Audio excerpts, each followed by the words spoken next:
The hardest part wasn't losing everything. It was realizing how little we actually had. I want to ask you something before we start.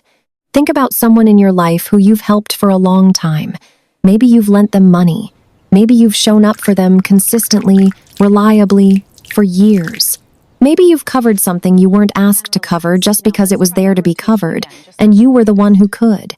Now tell me, when you did that, when you wrote the check, made the call, cleared your schedule, were you doing it entirely for them? Or were you, at least a little bit, doing it because you needed to? I'm not asking to be accusatory. I'm asking because this story is about a woman who could not answer that question honestly for 8 years, and then she had to. And I don't think the answer she found made her a villain, but it didn't make her a hero either. Her name is Margaret.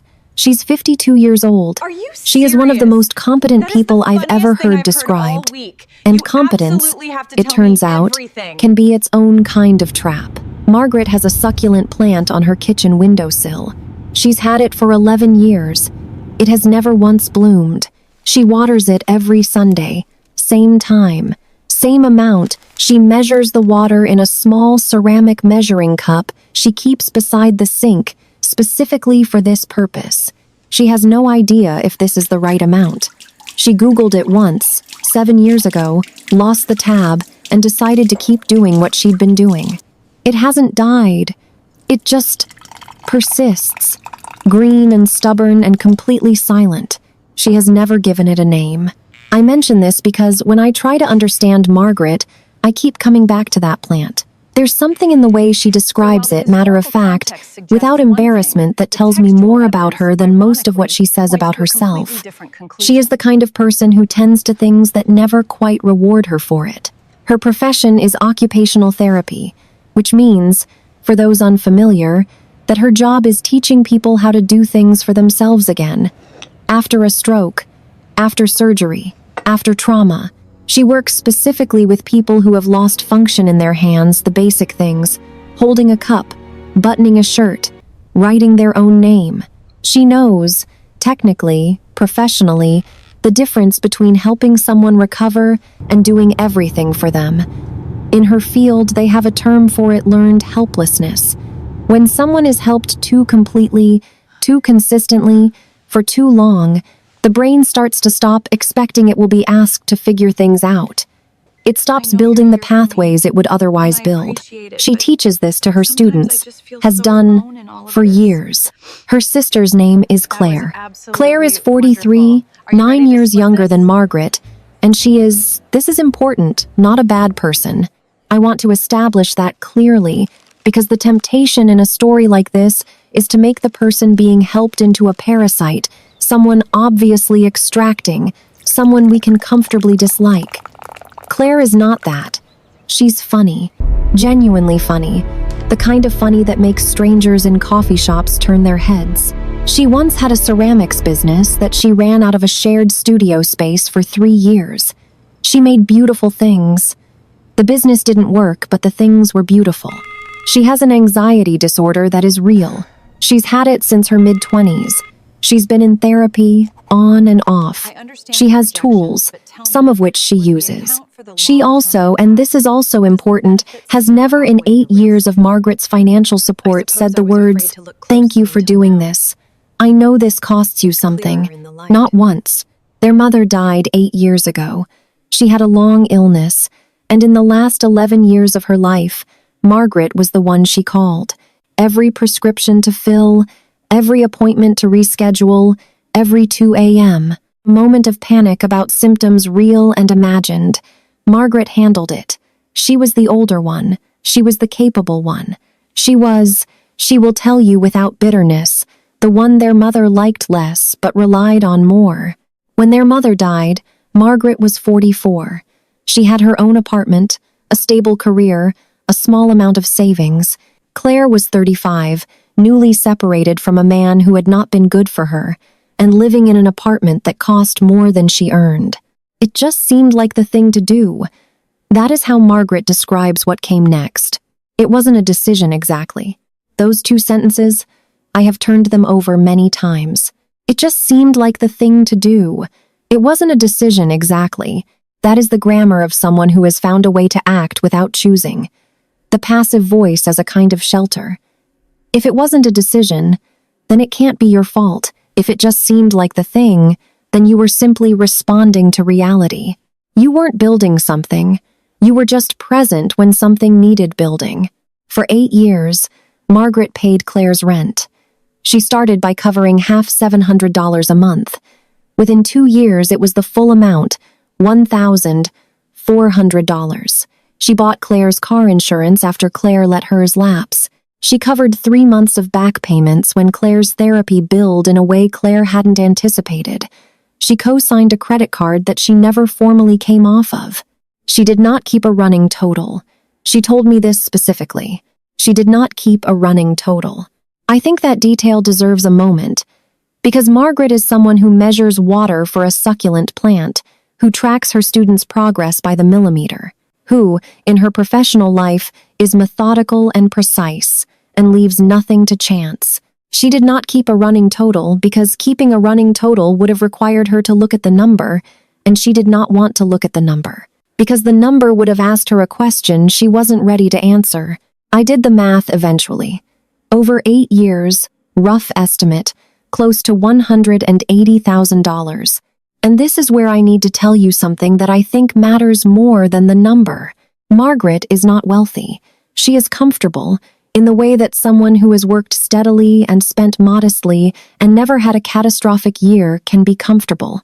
She has retirement savings that would be fine if she works another decade and does not encounter anything unexpected. She does not have $180,000 to spare. She had $180,000 that she chose to spend on her sister rather than on herself, rather than on a house, a trip, the years she might have spent not teaching summer session to make ends meet. When I say Claire didn't thank her, I don't mean Claire was ungrateful in a visible way. She was warm, usually. She called on Margaret's birthday. She brought wine to Margaret's apartment on holidays. She sent texts with heart emojis and voice messages that started with, "So I was just thinking about you." She was, in the surface ways, a present and affectionate younger sister. She just never acknowledged the architecture of what Margaret had built around her life to keep hers standing.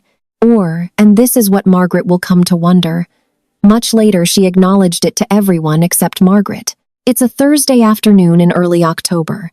Margaret is dropping off 2 boxes at Claire's apartment, books that Claire mentioned she wanted, some kitchen things Margaret upgraded and thought Claire could use. She still has a key she's had it for 6 years, kept in case of emergency. She texts Claire first.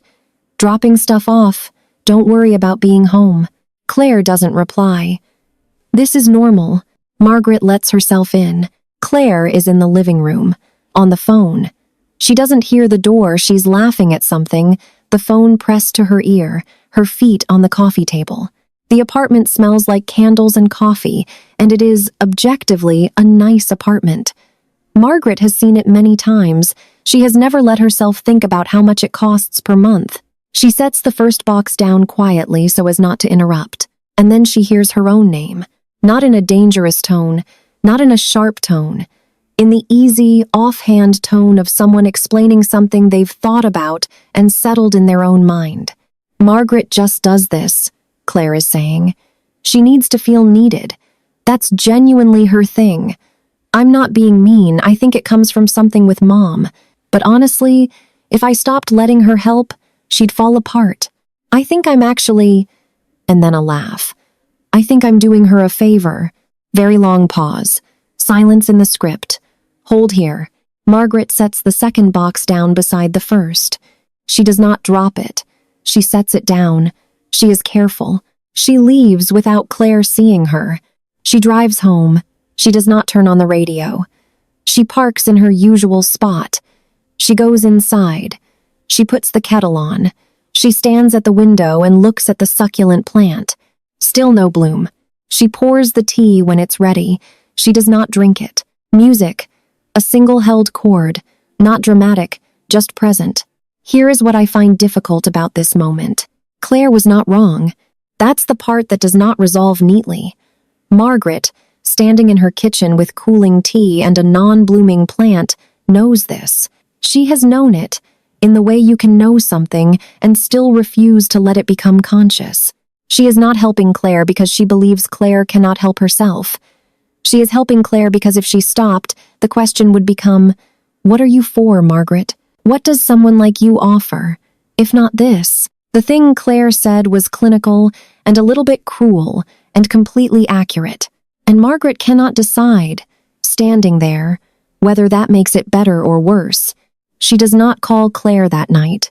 She does not send a text. She sits with it not in the way of choosing patience, but in the way of someone who has been hit and needs a moment to assess the damage before moving. The next morning she calls Claire at 9 a.m. "Hey, you okay?" Claire answers. "I saw you came by. Thanks for the books. Did you want to? I need to talk to you about something. Can you come over this week?" A pause. "Is everything okay?" "I'd rather do it in person." Claire comes on Saturday morning. She brings pastries from the bakery on her street. The good one, the one Margaret mentioned once she liked. Margaret notices this. The pastries are an apology for something Claire doesn't yet know she's been caught doing, or maybe they are just pastries. Margaret makes coffee. They sit at the kitchen table. "I was at your apartment Thursday," Margaret says. "I let myself in. You were on the phone." She watches Claire's face. Something passes through it, recognition, calculation, a decision made in less than a second. "Oh, a beat. I didn't hear you come in. I know. How much did you—" "Enough." Silence. Claire pulls at a thread on her sleeve. She does not apologize. She does not ask what Margaret heard. She already knows. "Margaret, I'm not angry," Margaret says, which is true in the way that some true things are also incomplete. "I want to talk about something that we've never talked about, and I think we need to." "Okay, I've been paying your rent for 8 years, your car insurance, 3 months of therapy bills in 2019, the credit card that I'm technically still on. I don't think either of us has ever named that out loud. What it is, what it means, and I think—" She stops, starts again. "I think we need to name it because I don't know what I'm doing anymore, or why. What happens next is I want to be precise about this, not a blow-up. It is something quieter and more damaging than a blow-up." Claire says, "I'm not some charity case, Margaret." Margaret says, "I didn't say that." Claire says, "This is what you do. You help, and then you hold it over people." And Margaret, and this is important, does not yell. She goes very still, and she says quietly, "I've never once mentioned any of this to you. Not once in 8 years. That's the problem. Neither of us has ever mentioned it. Because you like it that way," Claire says. "You like being the one who holds everything up. You've always needed that." Margaret picks up her coffee. It's gone cold. She looks at it. "I think," she says, "I'd like you to go home now." Music drops away entirely. Silence. Claire leaves. She doesn't slam the door. She closes it carefully, which somehow feels worse. Margaret washes both cups. She dries them. She puts them in the cabinet. She waters the succulent. It's Sunday, a day early. She measures the water anyway. That Monday morning, Margaret calls the property management company that handles Claire's apartment building. She has spoken to them before twice, years ago, when there were maintenance issues. She asks to speak to the leasing office. She tells them, calmly, that the automatic transfers from her account that have been covering Unit 4B's monthly rent will be stopping at the end of this month. She tells them the tenant, Claire, will need to be notified to arrange her own payment method going forward. The woman on the phone asks if Margaret would like this in writing. "Yes," Margaret says. "Please send it to the tenant directly." She does not call the car insurance company. Not yet. She sits with that for a day, then 2, and on Wednesday morning she cancels the automatic payment she's been running for Claire's policy. Claire's name is on the policy. Claire will receive the notice. She does not call Claire. She goes to work. She teaches her 9 a.m. class healthcare ethics for nursing students. The topic that week is therapeutic boundaries. She stands at the front of the room and talks about the difference between care and enmeshment, about how the helping relationship, when it goes wrong, serves the helper as much as the helped. She is aware of the irony. She does not find it funny, exactly. But she doesn't flinch from it either. On Thursday, she goes to have lunch in the faculty lounge. Her colleague Ruth is there, retired nurse, teaches healthcare ethics 2 days a week, reads paperbacks with broken spines at every break. Margaret sits across from her without being invited. Ruth looks up, looks back down, pushes half her sandwich across the table. They talk about whether the college is going to fix the HVAC system before winter. Ruth says probably not. Margaret agrees. They eat. "You look like someone who's made a decision," Ruth says, eventually. "Maybe," Margaret says. "Scary ones always look like that." Margaret doesn't answer. Ruth doesn't ask her to. They sit there for a while. Outside, through the window, the highway traffic moves. Hold in this scene. Do not rush it. This is the breathing room. Claire calls that Friday. Margaret lets it ring. She calls back the next morning, 9 a.m. again. She is consistent about the 9 a.m. This seems important to her. She doesn't examine why. "I got a letter from the building," Claire says immediately. "And a notice about the insurance. Margaret, what is happening? I told you Saturday I wanted to talk about what we've been doing. You told me that I hold things over people and asked me to look at my own motivations. I've been doing that this week. So you're punishing me. I'm stopping something that I started. Those are different. Margaret, your rent is paid through the end of the month. That gives you 5 weeks. I have not notified the insurance company yet that's still running. I'm going to remove myself from the credit card account at the end of the month as well. I'm not doing this to hurt you. Then why are you doing it?" A pause. And then Margaret says something she has not planned to say. "Because I think I've been doing this for me as much as for you, and that's not fair to either of us." Silence. "I can't afford that apartment on my own," Claire says finally. Her voice has changed. The defensive edge is gone. What's left is smaller, truer. "I know," Margaret says. "I think that's something you're going to have to work out, and I think you can. I've watched people learn to do things they didn't think they could. It's my job." "That's not the same thing." "No," Margaret agrees. "It's not." The call ends without resolution. They are not okay. Nothing is okay. Margaret sits at her kitchen table and looks at her hands. She has the hands of someone who has been careful with things for a long time. She does not know if she is doing this correctly. She doesn't know if there is a correct way. 4 weeks pass. Claire does not call. Margaret does not call. She thinks about calling several times. She gets as far as pulling up the contact, holding the phone, setting it down. She is not punishing Claire by not calling.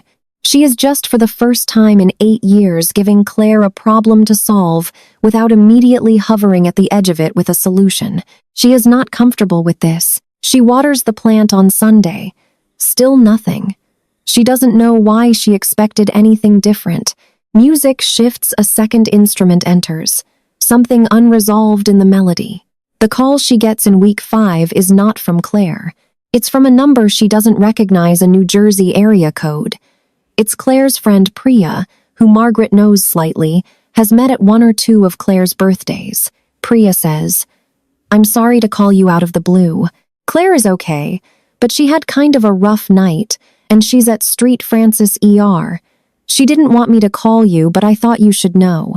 She hasn't eaten properly in a few days, and she had a panic attack that scared her pretty badly. She's stable."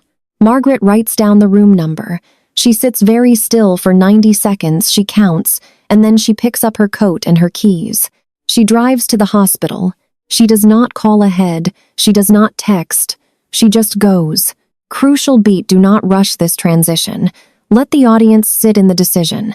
I want to stop here for a moment, because I think this is the part of the story that matters most, and also the part that is easiest to misread. Margaret going to that hospital is not her reverting. It is not her giving in. It is not her proving Claire right, proving that she cannot stop, that she will always show up when summoned, that the learned helplessness runs in both directions. She goes because she decides to, not because she has to, not because she doesn't know how not to. She goes because Claire is her sister and because there are things you do not out of guilt, not out of need, not out of the terror that if you stop, you'll become nobody, but simply because you love someone and they are in a hospital room and you have a car and you know the way. She could not have told you the difference between those two things 5 weeks ago. She can now. That is, I think, the whole story. Everything else is just what happens after. When Margaret walks into that hospital room, Claire is sitting up in a bed with a thin blanket and a cup of Jell-O she hasn't touched. She looks smaller than usual. She looks, actually, her exact age, which Margaret thinks she has never noticed before. Claire has always seemed younger. Somehow, in the greenish light of a hospital room, that has stopped being true. Claire looks at her and says, "You didn't have to come." "I know," Margaret says. She sits down in the chair beside the bed, the one that is slightly too small and faces slightly the wrong direction. She doesn't move it. She just sits. They don't talk about the money. They don't talk about the phone call Claire made 5 weeks ago. They talk haltingly, with stops and starts, about their mother, about the last year of their mother's illness, which Claire missed most of. Not deliberately, Claire says, and Margaret believes her, mostly. But Claire was not there, and Margaret was, and they have never once talked about that. What it cost Margaret, what it cost Claire not to be there. What guilt sounds like when it's never said out loud. It sounds like 8 years of someone letting you pay their rent without saying thank you. That is not a comfortable sentence. I don't offer it as a judgment. I offer it as a thing they were finally able to be in the same room with. At some point, Claire says, "I know what I said on the phone, that you need to feel needed. I said it like it wasn't about me." A pause. "It was about me." "I know," Margaret says. "But you did need it, Margaret. At least some of it." "I know," she says again. Two people agreeing about something that both of them did wrong. That is not a resolution. That is just two people being honest at the same time in the same room, which turns out to be harder and rarer than it sounds. Now, here is where I'm supposed to tell you what I think. The honest answer is that I'm not entirely sure. I think Margaret was right to stop. I think the support had gone on too long, at too great a cost, without any of it being named. I think Claire was capable of more than she was asked to be, and that by not asking, Margaret had helped build a Claire who expected not to be asked. But I also think about the sentence Margaret said on the phone. "I think I've been doing this for me as much as for you." And I think about what it means that it took Claire saying something harsh on a phone call she didn't know was being overheard for Margaret to be able to. I say that. The truth found its way out because Margaret was eavesdropping. Not because she asked, not because she had a hard conversation, because she happened to overhear something accidentally. What if she hadn't come by that Thursday? What if Claire's door had been closed? What if she'd knocked instead of using her key? This is the part I keep returning to. The rearrangement happened because of an accident, and I find myself wondering, not judgmentally, just honestly, what responsibility we have to seek the truth out, rather than wait for it to land on us. Margaret had 8 years. 8 years to say, what are we doing here? What is this arrangement? What do we owe each other? She didn't ask. Claire didn't offer. And in that shared silence, something built up that had to be addressed by accident before it could be addressed on purpose. I don't think either of them is a villain. I don't think either of them is a hero. I think they are two women who loved each other and were afraid of the same thing, which is what tends to make messes. The person who is afraid to need and the person who is afraid to be unneeded often find each other. They fit, for a while, in a way that feels like love and is love, and also is something else. What I want to leave you with, and you can push back on this, I'm genuinely not certain, is a question about the relationship you have with your own generosity. Not whether you give too much, that's for you to figure out, but whether you know why. Claire found a smaller apartment. It took 6 weeks and a few conversations with Priya, and one very difficult call to a cousin she hadn't spoken to in 3 years about whether she could borrow money short-term. She moved in February.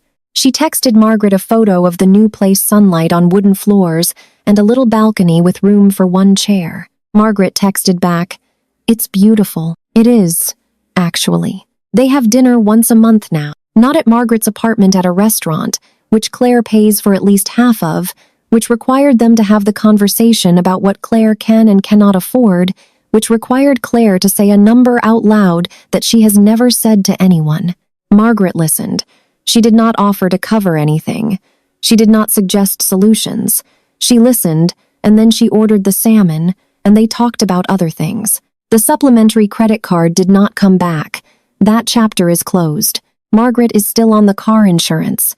She told herself she'd come off it in March. It's still running. She is aware of this. She is watching it, the way she watches everything. She told me, when I asked about this, it's $47 a month. I'm choosing to leave it.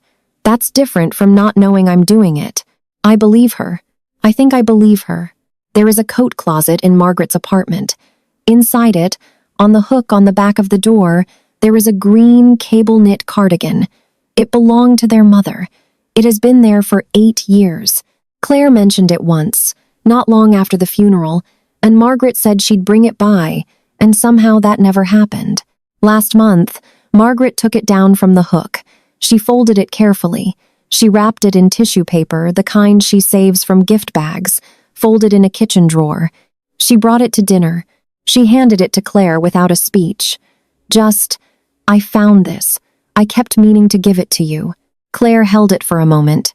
She didn't unfold it.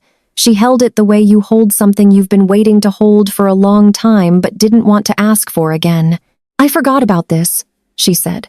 I didn't, Margaret said. They ate their dinner. Long pause. Music sustains. Margaret still has the succulent plant. It still has not bloomed. She still waters it every Sunday. She told me recently that she looked it up, finally looked it up properly. Not a quick search, but actually read about the species. It blooms, she learned, in response to stress, specifically to drought conditions. You have to let it go dry, let it feel the scarcity, and then it flowers. She found this information and sat with it for a while. Then she watered it. I'm not sure I'm ready for it to bloom, she told me. I think I just like knowing it's there. I don't know exactly what to do with that. I'm not sure I'm supposed to. But here's the question I keep coming back to, the one I'll leave you with. If the people who know you best, the ones you love, the ones you've helped, the ones you've held things together for, if they described you to a friend on the phone, when they didn't know you were listening, what would they say? And would they be wrong?